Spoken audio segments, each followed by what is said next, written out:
All right, this Hangout is now live, Lady Ada. What is this?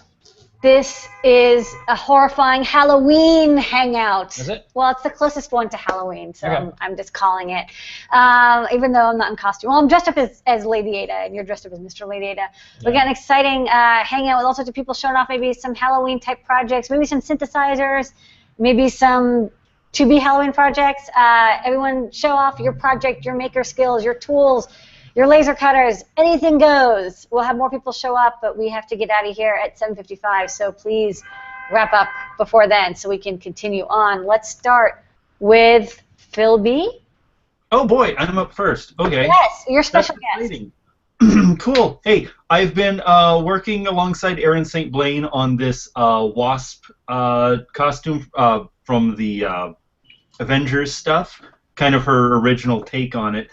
And right now she's working on the helmet part, doing electronics, and I am trying to make this set of wasp wings for her to wear. And I don't have the servos actually hooked up in this yet, so I have everything mounted on this this backpack, and a really interesting way that the backpack all went together. I've been blogging about it, the way to attach the flexi bits to the hard bits. So you're using 3D printing. Is this like the first time you're doing like a big project with 3D, like Halloween project with 3D printing? It's the first time I've like put it to a practical thing. You know, I've made little Yoda busts and all that garbage, and it's just kind of like, hey, I have a problem. I got to solve this problem, and the 3D printing like nailed it. You know. How does it compare to like laser cutter? Because you're the laser cutter genius. Yeah. So how does this just different applications for things. You know, laser cutter, you're all kind of working in one plane, and this one, it's like, you know, you got all these angles and stuff going on. So anyway, so Erin made these really cool these wings out of sheet aluminum and this iridescent mylar.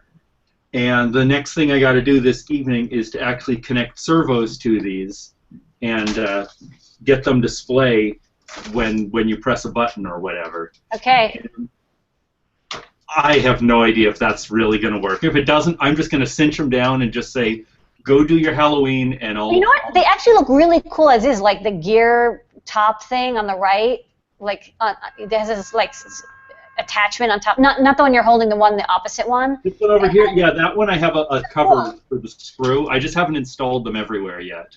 But it already looks cool as is, so like... Yeah, that's what I'm hoping. You know, if the servo thing just crashes and burns, I hope it's at least interesting to look at, you know, as a fallback. So that's where I am tonight. Is I got to get those servos hooked up with push rods. Okay, we're gonna let you get back to that. We just wanted to say Happy Halloween. Thank you. All right. Thanks, Phil B. Next up, Tony D. Hey, yeah, so I've got a little Raspberry Pi project I'm working on right now. So this is a Raspberry Pi and the Pi camera, and these are little infrared LEDs. This is actually the no IR filter camera, so it's good for like looking in darkness. And it's actually a little 3D model that I made, and we just put it up on the Adafruit Thingiverse. So this camera holder is like the most popular Raspberry Pi camera holder model on Thingiverse. People have modded it to go on like a 3D printer, like my printer bot back there has one. And the nice thing is I took the back for it, which is just a real simple little square back, and I just extended it out to add little holes to put 5mm LEDs into. So you can put like the little IR LEDs, and you can just wire them up really easily. So like, you know, this has just directly dead bug kind of soldered onto here. And the nice thing is, so I've got this set up, and I'm testing out different motion software to run and like work like a security camera basically. There's a real nice package that I'm using, and eventually I want to use it to do some data logging to monitor the pet and like the cat and when she eats. And so I'll do real quickly a little screen share. You can see the cat a little bit behind you too. Oh yeah, yep, that's her new box. Unfortunately, she doesn't like the box that's on my workbench anymore. So her tastes have changed. I need to move like the webcam to get a shot of her back there, maybe. Okay. Bring the box back, unfortunately.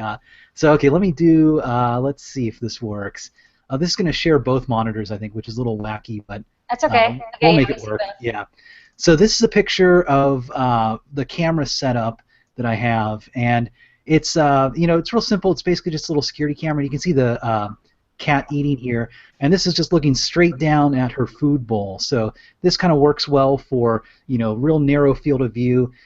You could put a little wide-angle lens like that an iPhone or little camera phones use on here and get a wider view, but I want that kind of narrow angle so I can just focus on this. And the nice thing is when it detects motion, I'm going to have a data log somewhere, eventually like Adafruit I/O, and, you know, keep a little track, a record of when does my cat eat. You know, does she eat late at night?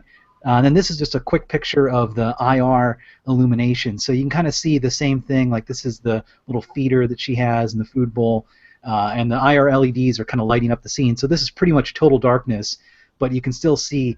And the thing I'm running into now is I need to tweak the thresholds because last night there was some food that was missing when I woke up. You can see there's some dry food gone, but it didn't catch that movement. So I think the problem is trying to look at a dark cat in darkness is a little bit difficult. So I need to play with some of the little thresholds and stuff there to get it to work. But it should be kind of a cool little project once I get it going. Like to, you know, set it up. You could do any kind of security camera type functionality. You know, monitor like a room or something like that, or just watch like a pet. You know, you could put it here, put it up on a counter, and like see is the cat jumping on a counter at night when they're not supposed to be there. That type of thing. That's all they do. I'm assuming the cat all they do at night is they jump on things they know they're not supposed to do. Right, exactly. It's but now you have proof.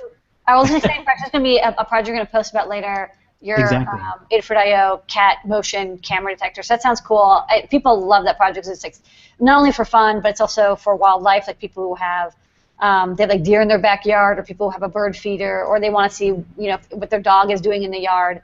So I could see this for all sorts of both domesticated and wild animals. Yeah, totally. Okay. Yeah.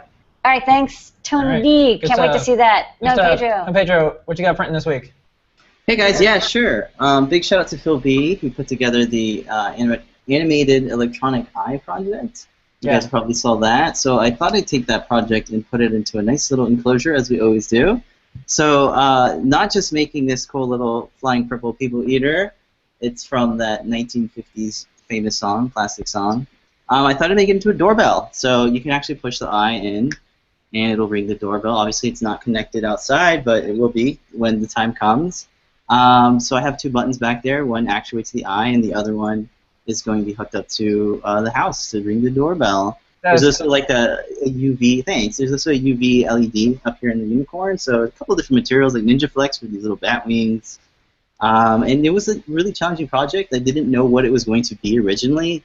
And, you know, just tossed some ideas back and forth with Phil B. And he's like, hey, it kind of looks like the classic flying purple people eater. So I will be sending to you. I'll be sending you guys this because I made two of them. And the guide is it's going to be up tomorrow, along with these files that you can download and tweak them, because not every household has the same sort of mounting apparatus thing for the doorbell. But it's a pretty interesting project. Hopefully the kids will like it and won't be too creeped out about it, and hopefully they know to push the eye. Should probably make a little sign that says "push the eye," because I don't think they'll figure it out. They'll figure it out. Kids are smart. Slam on whatever. I like the idea of doing more doorbell projects, because people have doorbells, and, you know, well, I don't have a doorbell because I don't live in a building with a doorbell, but when people have houses, they do, and they're usually very plain. There's a little button, but I like the idea of like more 3D printed, customized electronic doorbells that do fun stuff, because it's like it's something that people interact with. It's like their first opportunity to meet you. Right, and of course the next thing to make this into a smart doorbell would be to hook it up to Adafruit I/O, so I get a text message when somebody rings it or something. Okay, or gets eaten. All right, well, it's adorable. Yeah, I like how you combined all the different types of printing materials, and then also a nod to a previous project we did, the light up unicorn horn, and then it looks alive. Right. What's neat is our brains immediately start thinking it's more than just an inanimate object. Like, it seems like Disney had this little dragon called Figment. It reminds me of that. He was like this little playful dragon. There's definitely a very friendly people eater. Yeah. It's adorable, and it's a doorbell. Yeah. All right, pun of the night goes to Phil B. All right. Give you an award later. Okay, we're gonna hop around a bit. Okay. Next up, D. Hey, D, how's it going? Hey, D, you've got a skull. Yeah. Hi. Hey, D. I took the basic skull that you guys did last year, and we kind of adapted it a little bit. And I added a NeoPixel ring and I did a Day of the Dead wall hanging. Yeah. And so we ended up having to. It's sad in the back. It's sad stuff. So we had to try to figure out how to get my Arduino to do two different things, which was, thank goodness I have a husband who's a good programmer, so he helped me out with that. Okay, well, it looks awesome. How long did it take to do this project altogether? Couple hours, maybe 3 hours. That's pretty good. And then where is this going to be displayed? In your home? Are you going to put it in the window? What are you going to do with it? It's actually a quilt. It's a fabric. Oh, okay. Let me see if I can pull it down so you can see that. Oh, wow. Yeah, this is bigger than I thought it was, huh? Okay, so I don't know. There, can you see them? That's beautiful. Okay, so the behind the flower is a 12-pixel ring and a jewel, and it's attached with a magnet, and then the skull is attached with a magnet, so you can open it up, and there's the eyes and the computer all inside. Did you applicate the skull? Yeah. It's amazing. Yeah, it's a freestanding, and then I used black organza over the eyes, so when you're looking at it up close, you really don't see the dots of the pixels. It shows more just as the movement of the eyes. Great. So it was a lot of fun. Awesome. Okay, well, you're going to get a free As Seen on the Show and Tell sticker. Please email support@adafruit.com. We're going to mail you a sticker so you can put it either next to the skull or on something else. This is an amazing Halloween-themed project. Thank you for showing it off, Dee. Thank you very much. Okay. All right, next up. I'm going to Tony Sherwood. Tony Sherwood. Yo, Tony, you got a synth. What's up? Yep. So since we talked last, I managed to fix it. The opto isolator was the problem, and now it plays just fine. So.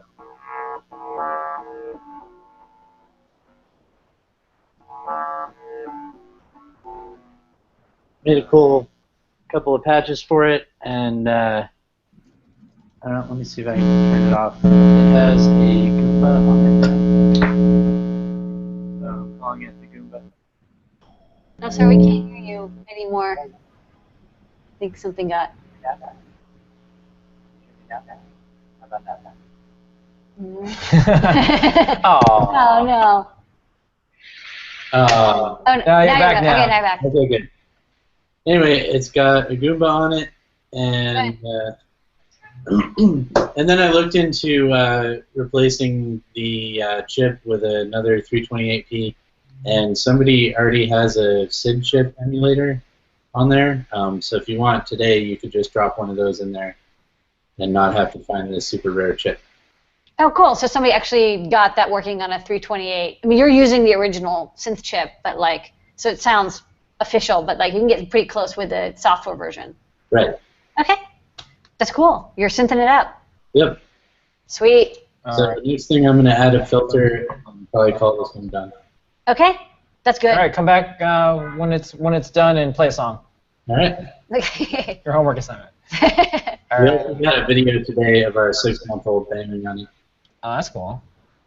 Wow, that's fast. 6 months, huh? Yeah, he's Jeez. already taking up electronic music. Wow, 6 months. Oh, this kid's 6 months old. All right. Next up. Aiden, how's it going? Welcome back. Hey, Aiden. Hi. So I have a new actuator that I've kind of made, and the cool factor about it is that it's tiny. Ooh. This is a penny for comparison, and this is really small. And it's a bending actuator, so as you can see, as I inflate it, it bends. And yeah, this is the mold that I used to make it. It takes like 20 minutes to print. I was able to like basically make this entire thing within like 2 hours because I could just push out prototype after prototype really fast. Yeah, so that's the mold. You can kind of see the internal core there. It's really tiny. And yeah, so just tiny bending actuator. So to make it act that way, it looks like the core, there's a little slot, it's offset, and that's basically the secret. You just have to figure out how offset to make it. Yes. So as long as the bottom layer is thicker and less stretchy as a result of than the top layer, then it will bend. Does changing the offset change how, what properties it change, like how much it bends or how easily it bends, like as you? Yeah. So it changes both of those things, and then will also change the strength of the actuator. Okay. Cool. All right. Well, thanks for coming by. I like how you're getting more precise. Yep. Okay. Yeah. And then I think we only have C. Yeah, we got C. Scott. Play us out. Scott, play us out. Oh, you gotta unmute yourself. We can't hear you. We can see your circuit board. C. Scott charades. Can't hear you, but you've got a great tailor-made hat on. It's a nice hat. It's a nice hat. Uh-oh. All right. Okay. Boards are starting to arrive. Well, okay. So these are the boards you got. This so is the surface old Crow, mount. yeah. This is a surface mount version of that gigantic board that you were routing before. The Chromium SBC FECA. Okay. For Eurorack format. Okay. Wow, there's a lot of potentiometers on there. All right. Post panel. Post panel. And he's got something else. I think he's gonna screen share. Yeah, he's getting to the screen share. Everyone, prepare yourselves. back up. Okay. Here it is. Okay. Wow. So it looks like Selectors, octaves, he's got a lot going on. waves, potentiometers, all sorts of stuff. This is a very tight packing oscillator bank. Yeah. Okay. So this is module A. All right. Oh wow! Look at all this stuff. Host board, actual oscillator boards fit behind this. Okay. So this is the controller. This is like the interface and stuff. And they cable together to make a full Crominius. All right. All right. This board was a pain to lay out. This board was a bore. Yeah. All right. All right. Okay. Well, see, Scott, since you don't have audio, I'm going to pop over to our last person. And then we're going to go to Lon, and that'll be it. Hey, Lon, how's it going? Hey, Lon. Just in time. Hey, got last second here. Can you hear me okay? Yeah. Hey, yeah, what's up? Yeah, sure. Excellent. So we got a couple of projects. The one, I'll kill the lights, is my jack-o'-lantern over here. Ooh. Ah! Okay. And this is how it actually works. It actually goes inside when it goes outside. But so I could show it off a little bit. Oh. Mm-hmm. So it's a NeoPixel ring and a Metro and 2 wires and a resistor, and that's it. The goal was to make it have lots of motion and lots of color. And there's just a little reflector up here to make the colors and the lights flash around inside the pumpkin and give it, you know, flamey goodness. Oh, am I still there? Yeah. No, we're totally fascinated with your reflector. Okay. Yeah, and that's on GitHub, and I'll be posting stuff on how to make that. It takes 20 minutes to build. And the other project is based on Phil B's cool eyes. I want to give him a good home. So I'm making this steampunk cat. There'll be a little cage up here for the eyeball and a little smokestack in the back because it's made out of foam, so it's light, but it's warm. So there'll be a little fan back here to keep the head cool. And yeah, there's a couple of projects for Halloween. All right. Thank you so much for rolling with Halloween. So, of course, email support@adafruit.com. We'll send you an as seen on the show and tell sticker. That goes for all the participants tonight. Thank you so much, Tony. Thank you, Phil. Godfather, grandfather, friendly uncle of many of the projects tonight. Pretty much every project was touched by your hand. Yeah. Code running and all these things. This is just great. Look at all this. All these eyeballs and skulls. Everyone loves eyeballs, skulls, dragons. Yeah. Not the synth stuff, but it's cool. But you definitely have the Halloween stuff covered. Yeah, good work.